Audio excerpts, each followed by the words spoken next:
नमस्कार भाइयों बहनों। मैं आपको बताने जा रहा हूँ मैथ्स बेसिक का पार्ट 3, जो कि काफ़ी इंपॉर्टेंट है आप सभी के लिए, जो नहीं सभी के लिए नहीं, उन बच्चों के लिए स्पेशली जिनका मैथ काफ़ी कमज़ोर है।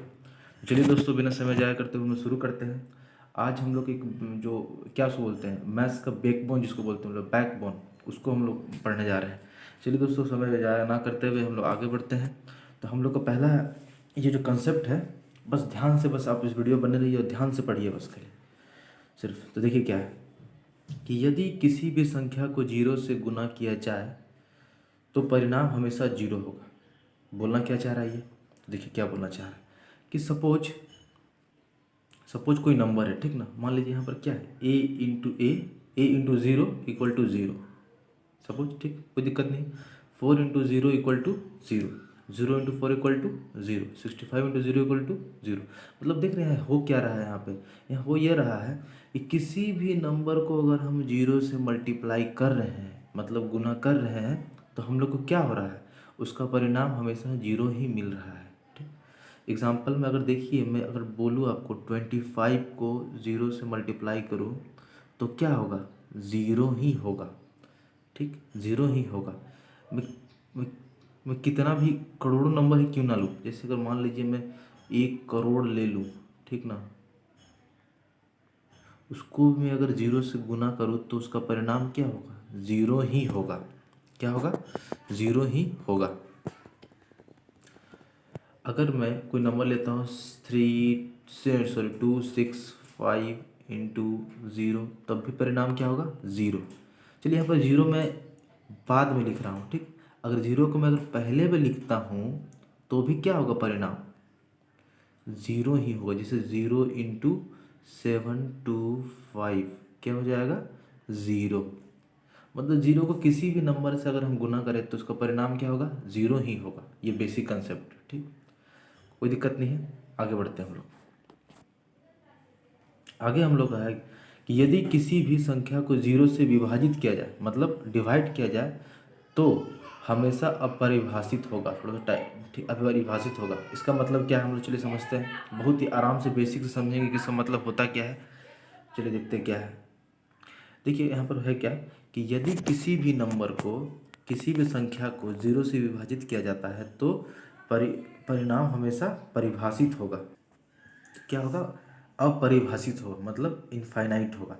तो देखिए अगर हम कोई नंबर लेते हैं, ठीक, हम कोई नंबर लेते हैं, अगर कोई नंबर है 5, ठीक, इसको अगर हम ज़ीरो से डिवाइड कर देते हैं तो मेरा क्या होगा, इसका परिणाम अपरिभाषित। ठीक, अपरिभाषित का चिन्ह ऐसे होता है, मतलब इसको हम लोग कभी भी परिभाषित नहीं कर सकते, इसको डिफाइन नहीं कर सकते, इसका कुछ वैल्यू नहीं होगा, ठीक, अनंत तक इसका वैल्यू होगा। तो ये क्या होगा, ये हमेशा अपरिभाषित होगा। कोई भी नंबर अगर हम ले लें, कोई भी नंबर अगर नंबर हम लोग लेते हैं, अगर 2, 3, 4 बाई 0 अगर है तो भी क्या होगा, इन्फिनिटी ही इसका वैल्यू होगा। क्या होगा, इन्फिनिटी, मतलब अपरिभाषित। इनफाइनाइट का चिन्ह क्या होता है, इन्फिनिटी, अपरिभाषित। क्या होता है, अपरिभाषित। ठीक, अब से आपको कोई भी अगर नंबर कभी कभी कोई दे देता है कि चलो बाबू तुम ये नंबर लो, इसको तुम सॉल्व करो, तो आपको करना क्या, अगर दे देगा, बोले कि आपको 724 को जीरो से डिवाइड करके दिखाओ तो चलो, तो आप लोग तुरंत बोल दिए क्या, नहीं इसका तो अपरिभाषित होगा, इसका वैल्यू इन्फिनिटी होगा। बस सिंपल, बहुत ईजी है। देखिए अब हम लोग आगे बढ़ते हैं, आगे बढ़ते हैं। अगला हम लोग को फेस क्या है कि जीरो को किसी भी संख्या से विभाजित करने पर परिणाम हमेशा जीरो होता है। क्या होता है, जीरो को किसी भी संख्या से विभाजित करने पर परिणाम हमेशा जीरो होता है। सही बात है। देखिए एग्जाम्पल मैं आपको देता हूँ, यहाँ पर एग्जाम्पल क्या है। देखिए अगर सपोज यहाँ पर कोई नंबर है, ठीक, कोई नंबर है आपका, जैसे कि मैं लेता हूँ 0/24।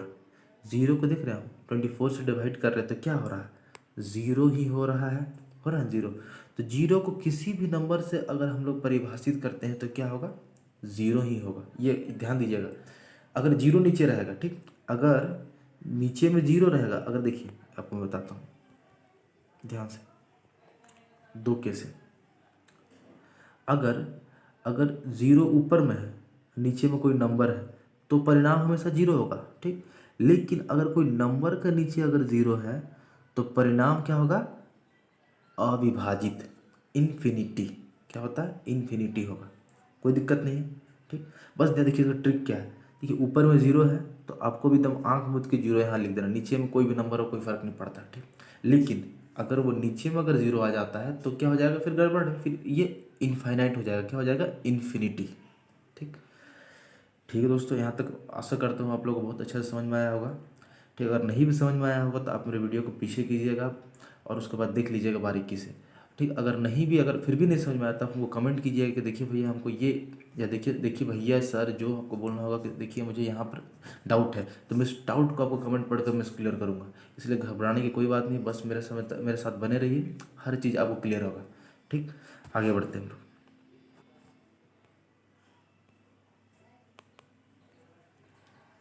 अब एक बेसिक कंसेप्ट, एक नया कंसेप्ट पे हम लोग चलते हैं। क्या है नया कंसेप्ट, तो ये कंसेप्ट क्या है, हम लोग नंबर लाइन इंटीजर के बारे में पढ़ेंगे। Integer,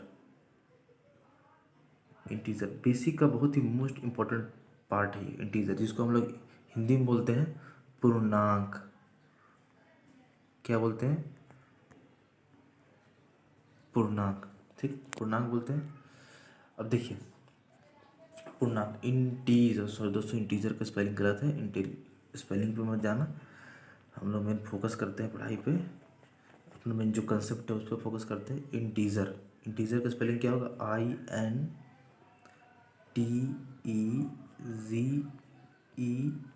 integer. ठीक, इंटीजर। देखिए इंटीजर बेसिकली दोस्तों होता क्या है, तो इंटीजर होता ये है कि उसके लिए हम लोग को नंबर लाइन का नॉलेज होना चाहिए। नंबर लाइन, नंबर लाइन होता क्या है, चलिए हम लोग नंबर लाइन ड्रॉ करते हैं। एकदम बेसिक, आराम से, बस सांस को धीमे धीमे लीजिए, कोई दिक्कत नहीं है, अब आराम से बैठ कर पढ़िए। देखिए क्या है, सपोज मैं एक नंबर लाइन ड्रॉ करता हूँ, आराम से बस बने रहिए। ये उन बच्चों के लिए मैं पहले ही बता रहा हूँ जिन्हें ये पहले से आता है, आप इसे स्किप भी कर सकते हैं, अपना समय जाया ना करें। लेकिन जिन्हें ये नहीं आता, आराम से बने रहे इस वीडियो को, मैं आपको विश्वास दिलाता हूँ कि आप ज़रूर कुछ अच्छा सीखिएगा। चलिए, ये दोस्तों मान लीजिए सपोज पे नंबर लाइन है। ठीक, नंबर लाइन है और यहाँ पे मान के चलिए ये जीरो है। ठीक, जीरो है। ठीक, अब जीरो के बाद क्या होता है, वन होता है, वन ही होता है ना। फिर उसके बाद क्या होता है, टू होता है, फिर उसके बाद क्या होता है, थ्री होता है, उसके बाद फिर क्या होता है, फोर होता है। ऐसे ऐसे करते करते पूरा इन्फिनिटी तक जाएगा, मतलब अनंत तक जाएगा, पूरा अनंत तक जाएगा पूरा। ठीक, अनंत मतलब करोड़ों अरबों, पूरा बहुत बहुत अनंत तक जाएगा। उसी तरह अब जीरो से पहले फिर क्या आता है, ठीक है, जीरो के बाद तुमको पता है कि जीरो के बाद वन होता है, फिर टू होता है, फिर थ्री होता है, फिर फोर होता है, ऐसे करते करते करते पूरा इन्फिनाइट तक जाता है। लेकिन जीरो से पहले क्या होगा, तो जीरो से पहले होगा -1। क्या होगा, -1। फिर उससे छोटा क्या होगा, -2। फिर उससे छोटा क्या होगा, -3। ऐसे ही करते करते करते करते करते करते करते करते क्या होगा, फिर -4। ऐसे ही करते करते करते कहाँ तक जाएगा, ये पूरा इन्फिनिटी तक जाएगा। कहाँ तक, माइनस इन्फिनिटी तक जाएगा पूरा। कहाँ तक जाएगा, माइनस, मतलब अनंत तक, पूरा अनंत तक जाएगा मतलब। तो देखिए, तो हमको सीखना बस यही है, इसमें कंसेप्ट है कि ये क्या है, कंसेप्ट देखिए क्या है इसमें, कि अगर सपोज मैं अगर आपको बोलूँ कि जीरो और वन में बड़ा कौन सा है, तो आप लोग आराम से बोलिएगा कि भैया वन ही बड़ा है। अगर मैं आपको बोलूँ कि जीरो और वन में बताओ भैया कौन बड़ा है, तो आप लोग आराम से बोलिएगा कि वन बड़ा है। क्यों, क्योंकि आप देख रहे हैं दाहिने ओर जो नंबर दाहिने की ओर बढ़ रहा है वो बड़ा हो रहा है ना। जो नंबर दाहिने की ओर बढ़ रहा है वो बड़ा हो रहा है कि नहीं हो रहा है। जीरो के बाद वन है, जीरो के बाद वन है तो वन बड़ा, वन के बाद टू है तो टू बड़ा, टू के बाद थ्री है तो थ्री बड़ा, थ्री के बाद फोर है तो फोर बड़ा। ठीक, जैसे हम लोग जानते भी हैं। ठीक, उसी तरह जीरो और वन में कौन बड़ा है, वन।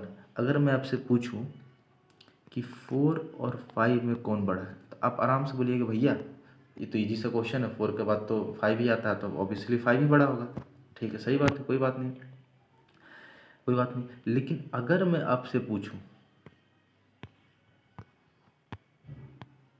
अगर मैं आपसे पूछूं कि कि -1 और 0 में कौन बड़ा है, कौन बड़ा। तो आप लोग बोलिएगा नहीं भैया, जो जिसे जिसे कंसेप्ट नहीं मालूम होगा वो बोलेगा नहीं 1 ही बड़ा होगा, 0 का तो मतलब कुछ होता ही नहीं है, तो 1 ही बड़ा होगा। लेकिन ये गलत है, ये गलत है। क्यों? ध्यान से देखिए क्या है। मैंने आपको बताया था कि जो दाहिने ओर बढ़ेगा वही बड़ा होगा। तो आप यहाँ ध्यान से देखिए, 1 के बाद 0 ही आएगा ना, तो -1 के बाद क्या आएगा, 0 ही आएगा ना, तो 0 ही बड़ा होगा, 0 ही बड़ा होगा। ध्यान से एक बार फिर से देखिए, अगर मैं आपसे बोलता हूँ कि -1 और -2 में क्या बड़ा होगा, तो आप लोग बोलेंगे -1 बड़ा होगा। क्यों? देखिए -2 के बाद -1 आता है, -2 के बाद -1 आता है, -1 के -2 के बाद -1 आता है, -2 के बाद -1 आता है। तो इससे क्या पता चला कि जो दाहिने ओर बढ़ता जाएगा वो बड़ा होगा। अगर मैं आपसे पूछता हूँ कि चलो भैया बताओ कि -4 और -8 में कौन सा बड़ा है, कौन सा बड़ा है। तो आप लोग आंख मूंद के बोलिए कि भैया -4 ही बड़ा है। क्यों बड़ा है? क्योंकि माइनस का केस में जो छोटा है वही बड़ा है। ध्यान रखिए दोस्तों, माइनस का केस में क्या होता है, जो छोटा है वही बड़ा है। तो देखिए यहाँ पर -4 जीरो से बहुत करीब है, तो ये इसका मतलब -4 ही बड़ा होगा। क्या होगा? -4 ही बड़ा होगा। और उसके बाद 8 क्या होगा, सबसे -8 क्या होगा, सबसे छोटा होगा। लेकिन अगर मैं वहीं पे अगर इस माइनस को मिटा दूँ, तब मैं आपसे, सॉरी दोस्तों, माइनस को नहीं मिटाना है। अगर मैं वहीं आपको यहाँ पर -8 से माइनस का साइन हटा दूँ, तो आपको बड़ा क्या हो जाएगा, 8 बड़ा होगा। क्यों? क्योंकि ये 0 के बाद आता है। जितना नंबर 0 के बाद जैसे जैसे बढ़ता जाएगा वो बड़ा होगा। ठीक, तो यहाँ पर क्या हो जाएगा, फिर गलत हो जाएगा, फिर ये बढ़ जाएगा आपका, ग्रेटर क्या हो जाएगा, ग्रेटर आपका 8 हो जाएगा। तो बस ये बेसिक सा क्वेश्चन है, और मैं आपको 3-4 क्वेश्चन इस तरह करवाता हूँ। देखिए, अगर मैं आपसे बोलूँ कि -8 और -4 में कौन सा बड़ा है। सॉरी, मैं इस ये तो एग्जांपल हम ले चुका है ना, हम लोगों ने ले लिया है इस एग्जांपल को। तो हम लोग दूसरा एग्जांपल लेते हैं कि -6। ठीक, -8 और -6 में कौन सा बड़ा है। तो आप लोग देखिएगा, कुछ दिमाग नहीं लगाना, बस सिंपल सा शॉर्टकट सा एक फंडा है। क्या? अब देखिए, साइन दोनों में माइनस लगा हुआ है। ठीक, मैंने आपको बताया था कि जो छोटा है वही बड़ा है। क्या है? जो छोटा है, अगर आपको आपको याद नहीं हो पाएगा तो आप एक पेन कॉपी निकालिए, उसमें मेरा जो मैं बोल रहा हूँ उसको लिख लीजिए कि माइनस के केस में जो छोटा है वही बड़ा है। देखिए दोनों तो माइनस है, अगर हाँ दोनों में अगर माइनस लगा हुआ है तो ये रूल अप्लाई होगा। दोनों माइनस, देखिए दोनों में यहाँ पर माइनस लगा हुआ है, लगा हुआ है ना। तो देखिए जो छोटा है वही बड़ा है। 8 और 6 में कौन छोटा है, 6 छोटा है, तो जो छोटा है वही बड़ा है, तो क्या हो जाएगा, -6 बड़ा हो जाएगा। आँख में, बस सिंपल है। अगला एग्जाम्पल, अगर मैं बोलता हूँ कि -10 और -44 में कौन बड़ा है, तो आप लोग को मैं क्या बताया था, अगर दोनों जगह माइनस है तो क्या देखना है, जो छोटा है वही बड़ा है। छोटा क्या, 10 है, तो ये ऑब्वियस सा बात है, 10 ही बड़ा होगा, सिंपल। हाँ, अगर नेक्स्ट, अगर मैं आपको क्वेश्चन दूँ कि -9 और 9 में कौन बड़ा है, तो आप देखिएगा यहाँ एक माइनस आ गया और एक प्लस आ गया। एक माइनस क्या, एक क्या है, एक माइनस और एक प्लस आया। तो जो, तो देखिए अब जब माइनस प्लस आ गया ना, तो जो प्लस वाला होगा होगा ना वही हमेशा बड़ा होगा। जो प्लस वाला होगा वो हमेशा बड़ा होगा। ठीक, देखिए यहाँ पर क्या, कोई भी नंबर का साइन अगर उसके पास नहीं लगा हुआ तो क्या वो प्लस में होता है। अगर मान के चलिए इस नंबर में उसका साइन नहीं लगा हुआ है कुछ, तो उसका क्या है, वो क्या होगा, नंबर प्लस में होगा ऑटोमेटिक। तो यहाँ पर 9 ही बड़ा होगा। एक दोस्तों नोट करने वाली बात, एक नोट करने वाली बात आपको बता देता हूँ।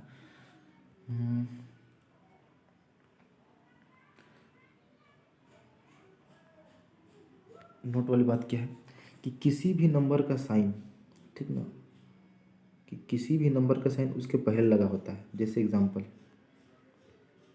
जैसे अगर मैं बोलूँ 5, केवल 5 लिखता हूँ, तो ये नंबर अपने आप में प्लस में है। क्यों? क्योंकि इसका साइन यहाँ पर प्लस लगा हुआ है। इसको अगर इसको लिखते नहीं हम लोग जनरली, जब इसको बीच में लगते हैं नंबर को ना, तब इस चीज़ का यूज़ करते हैं हम लोग। लेकिन अभी ये नंबर क्या है, प्लस में है, और जो माइनस में होता है वो तो माइनस लगता ही है। तो किसी भी नंबर का साइन उसके पहले होता है, ठीक, क्या होता है, उसके पहले होता है, ठीक, ये ध्यान देने वाली बात है, ठीक। किसी भी नंबर का साइन उसके पहले होता है। अब देखिए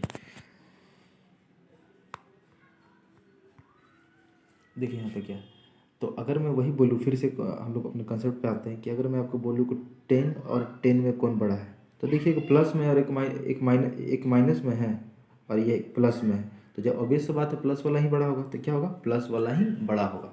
हाँ, लेकिन माइनस के केस में क्या होता है, जो छोटा है वही बड़ा है। अगर मैं चलिए मैं फिर से एक एग्जाम्पल लेता हूँ कि अगर -8 और -7 है, तो छोटा कौन सा है, दोनों जगह माइनस है, छोटा कौन सा 7 है, तो ये क्या होगा, यही बड़ा होगा। क्लियर, आगे बढ़ते हैं। ये हो गया कंसेप्ट, ठीक। अब हम लोग अब नेक्स्ट बढ़ते हैं, नेक्स्ट की ओर। चलो दोस्तों, वीडियो ज़्यादा लंबी हो जाएगी, इसलिए नेक्स्ट पार्ट को हम लोग अगले वीडियो में बनाएंगे। तब तक के लिए तहे दिल से धन्यवाद, आपने इस वीडियो को पूरी तरह से देखा, और इस तरह मेरे साथ बने रहिए, अब आगे आपको बहुत फ़ायदा होगा। इसलिए धन्यवाद दोस्तों, फिर मिलते हैं नेक्स्ट वीडियो में एक अच्छी कंसेप्ट के साथ। तब तक के लिए बाय, शुक्रिया, धन्यवाद, और हंसते रहिए, मुस्कुराते रहिए, और मेरे चैनल के साथ बने रहिए, और खूब मन से पढ़िए। धन्यवाद दोस्तों।